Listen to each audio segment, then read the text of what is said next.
Salut tout le monde, c'est Raito, on se retrouve pour la review du chapitre 76 de Boruto. Il était pas foufou, voilà. On va dire les termes, le chapitre était sympathique mais sans plus. Mais on va en parler, il y a quelques trucs assez sympas. Mais globalement, c'est vrai que quand on voit par rapport au chapitre d'il y a un mois, bah voilà, forcément, autant on avait eu 3-4 chapitres pas ouf, etc. Avec Eida qui créchait chez Kawaki, avec Kawaki et Boruto.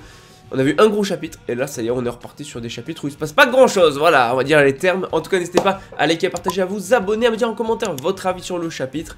Moi, je vous dis, c'est parti, let's go. Bon, en tout cas, Boruto s'interroge pas mal sur le flash qu'il a vu, en se demandant ce que c'était, et donc du coup, il s'est dit que c'était potentiellement une vision du futur. Maintenant, bah, on n'a plus rien là-dessus, on va avoir Amado qui, ça y est, Naruto, Shikamaru, etc. ont compris la situation de Amado par rapport à sa fille, pourquoi il a remis le Kama sur Kawaki, c'était pour récupérer sa fille, etc. etc. Eida a confirmé tout ça, et a confirmé surtout sur de la demande de Shikamaru que sa fille n'était pas quelqu'un de dangereux, parce que c'est vrai que ramener quelqu'un de dangereux, ça poserait problème, là ce n'est pas le cas. Et comme le dit Kawaki, c'est vrai qu'il détestait le Kama, mais finalement ce qu'il détestait par-dessus tout, c'était pas vraiment le Kama, mais les Otsutsuki qui lui mettaient le Kama. C'est surtout ça le problème, c'était les Otsutsuki qu'il détestait vraiment, et pas le Kama en lui-même, surtout que le Kama là lui a permis donc du coup de faire des choses, de pouvoir sauver Naruto, etc. Avec, donc ça c'était plutôt sympa. Kawaki, on le sait maintenant, quand il a perdu son Kama, il en avait marre parce qu'il voulait de la puissance pour protéger Naruto et tout. Bref, Amado qui en tout cas va pleurer, apparemment, voilà, il va pleurer parce que par rapport à sa fille, son histoire et tout, et finalement c'était sa seule option. Bon, ok, on va pardonner, on va voir, mais j'attends quand même. Amado m'a l'air très suspect quand même, donc j'attends d'avoir plus d'informations. En tout cas, je vais pas y passer par 4 chemins sur la review de ce chapitre, je vais faire vite, on va vraiment aller à l'essentiel, pas passer tout, on va passer les petits détails qui servent pas à grand chose. Mais donc du coup, on va voir Boruto et Kawaki qui vont rester avec Daimon, mais surtout, on va voir Sagrada et Sumire qui vont débarquer et qui vont rester avec Eida. Voilà, elle voulait une compagnie féminine. Et ce qui est intéressant, et on n'a pas trop d'explications pour l'instant, c'est que Sarada et Sumire ne sont pas touchées toutes les deux par la technique de Eida et font semblant de rougir. Maintenant, pourquoi? Ça c'est une très bonne question. C'est pas logique parce qu'on a vu qu'il y avait même des femmes qui étaient touchées. Vraiment les femmes sont censées être touchées aussi. Donc pourquoi est-ce que ces deux-là ne sont pas touchés? J'en ai vraiment aucune idée, on aura plus d'infos, j'espère par la suite. Je place ça juste en 2 secondes, mais imaginez que c'est parce qu'elles sont amoureuses d'un Otsutsuki, à savoir amoureuses de Boruto. Donc le fait qu'elles soient amoureuses d'un Otsutsuki, ça fait peut-être que la technique de Eida ne marche pas. Je sais pas, je lance ça comme ça. En tout cas, je vais passer outre, ça parle beaucoup d'amour finalement, savoir qu'est-ce que pense Eida, pourquoi Kawaki, pourquoi pas Boruto, et qu'est-ce que pense Sarada de Boruto. Voilà, les discussions finalement qu'on peut avoir entre filles, etc.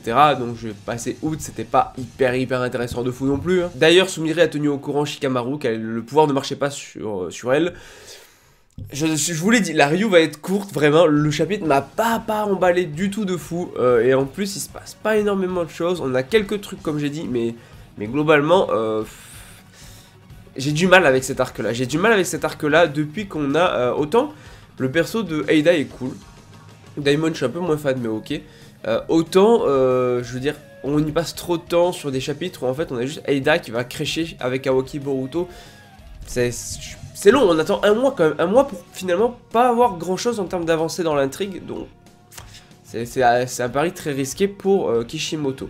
Maintenant, autant le dernier chapitre avait fait un gros bond en avant parce qu'on avait eu un gros truc, des grosses informations. Et j'ai peur que là on se retape encore 10 chapitres comme ça quoi. Enfin à la fin on voit que Momochiki est en train de penser, les pensées de Momochiki et de Boruto sont liées. Et Kawaki qui a capté qu'il y avait un truc qui allait pas et tout et qu'il parlait à Momochiki. Donc il dit voilà allez montre-toi Momochiki parce que tu voilà à force... donc je sais que t'es là quoi. Donc voilà la review est finie. Ouais je sais j'ai vraiment pas dit grand chose dans la review. Elle était limite plate je le dis. Parce que c'était un chapitre, voilà je vais en parler parce que c'est Boruto, j'adore Boruto, pour moi Boruto c'est incroyable et tout, et même Naruto est mon manga préféré, mais un chapitre comme ça c'est un mois d'attente pour ça, autant on aurait des chapitres hebdo comme ça, à la limite hebdomadaire, tu vois, ça passe, t'as 2-3 chapitres hebdomadaires, ça fait que 3 semaines, un mois pour ça, un mois pour rien du tout quasiment, si ce n'est qu'on sait que Kawaki, la suite devrait être intéressante si vraiment Kawaki parle avec Momochiki, ça je dis pas le contraire. On sait juste que Sarada et Sumire ont l'air de pas être touchés par le sort de Eida, enfin la technique, enfin le truc qui fait que tout le monde tombe amoureux d'elle. Et à part ça, qu'est-ce qu'on a? Pas grand chose. pas grand chose. Bref, c'était un chapitre assez vide, et voilà, bon voilà, j'ai passé mon petit coup de gueule sur ça, mais j'espère qu'on aura un meilleur chapitre le mois prochain, j'allais dire la semaine prochaine. En tout cas, n'hésitez pas à liker, à partager, à vous abonner, à me dire en commentaire votre avis sur le chapitre. Je vous dis à la prochaine, allez, ciao tout le monde.